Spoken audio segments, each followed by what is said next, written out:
বন্ধুরা, আমি জানি তোমরা অনেকেই এই পিঠে পার্বণে খুব সুন্দর সুন্দর পিঠে বানিয়েছো এবং পরিবারের সঙ্গে সবাই খুব উপভোগ করেছো। তবে আমরা যারা সময়ের অভাব বা বিভিন্ন শারীরিক কারণে আমরা এই পিঠে বানিয়ে উঠতে পারি না, তখন কেনা পিঠার উপরেই নির্ভর করতে হয়। আমিও ভেবেছিলাম এবছর হয়তো আর পিঠে বানাতে পারবো না। নমস্কার বন্ধুরা, সবাইকে জয়ার কথা চ্যানেলে স্বাগত জানাই।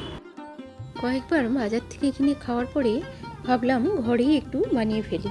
তারপর ভাবলাম রেডিমেড কিছু জিনিসের সাহায্য নিয়েই চটপট একটু পিঠে বানিয়ে ফেলি। সেই জন্য দেখো, প্রথমে আমি গণেশের আতপ চালের গুঁড়োটাকে একটু বেশ ফুটন্ত গরম জল দিয়ে এইভাবে হাতার সাহায্যে একটুখানি করে মেখে নিয়ে যখন একটু সহ্য মতন ঠান্ডা হয়ে এসছে, সেই সময় আমি এইভাবে হাতের সাহায্যে এটাকে মেখে নিলাম। অল্প একটু শুকনো চালের গুঁড়ো দিয়ে এটাকে আমি বেশ ভালোভাবে ঠেসে একটা ডো তৈরি করে নিয়েছি। এর থেকে কিছুটা অংশ বেশ ভালোভাবে ঠেসে দেখো এইভাবে একটা বেশ ভালো একটা ডো তৈরি করে নেব এবং এর থেকে আমি ছোট ছোট করে কিছু লেচি কেটে নেব। এইভাবেই সমস্ত ডোটাকে আমি ভালোভাবে ঠেসে এইভাবে পিঠে বানাবো। আর পুরটা তাড়াতাড়ি বানানোর জন্য দেখো, কেনা নারকেল নাড়ুর সঙ্গে একটু পাটালি গুড় মিশিয়ে আমি নারকেলের পুরটা তৈরি করেছি। তবে ভিডিওটা ডিলিট হয়ে যাওয়ার জন্য সম্পূর্ণ প্রসেসটা আমি আর দেখাতে পারলাম না। নারকেলের পুরটা দিয়ে এখানে দেখো আমি বেশ কিছু পুলি বানিয়ে নিয়েছি, আর আমি একটা পুলি এখানে বানিয়ে দেখাচ্ছি। আমি আগেই বলেছি, আমার যেহেতু হাতে সময় কম ছিল তাই আমি অনেক কিছুই রেডিমেড জিনিস ব্যবহার করেছি।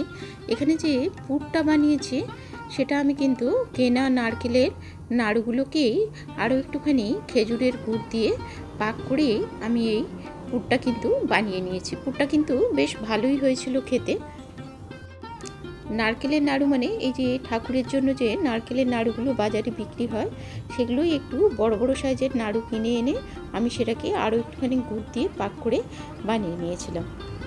আর যেহেতু ঘরে ভালো খেজুরের গুড় ছিল, তাই কিন্তু নারকেলের পুরটা বেশ ভালো হয়েছিল।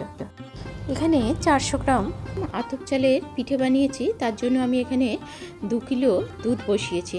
তার মধ্যে তেজপাতা আর একটুখানি সাদা এলাচ দিয়ে দুধটাকে একটু ফুটিয়ে নিয়েছি। এবারে ফুট চলে আসতেই আমি যে বানানো পুলিগুলো ছিল এর মধ্যে আস্তে আস্তে দিয়ে দিয়েছি। পুলিগুলো দিয়ে একটু নাড়াচাড়া করে দিলাম যাতে পুলিগুলো একটা অপরের গায়ে না লেগে যায়। 5-7 মিনিট দুধের মধ্যে ফোটার পরে যখন পুলিগুলো সিদ্ধ হয়ে যাবে এবং দুধটা যখন একটু গাঢ় হয়ে আসবে, তখন আমি এর মধ্যে দিয়ে দিব গুড়। আর এই গুড়টা যে দিয়েছিল এটা তাদের নিজেদের ঘরে তৈরি করা গুড়, সেই জন্য এর স্বাদটাও কিন্তু বেশ ভালো ছিল। আর গুড়ের স্বাদ ভালো হলেই অবশ্যই পিঠে বা পায়েস তার স্বাদ অনেকটাই বেড়ে যায়।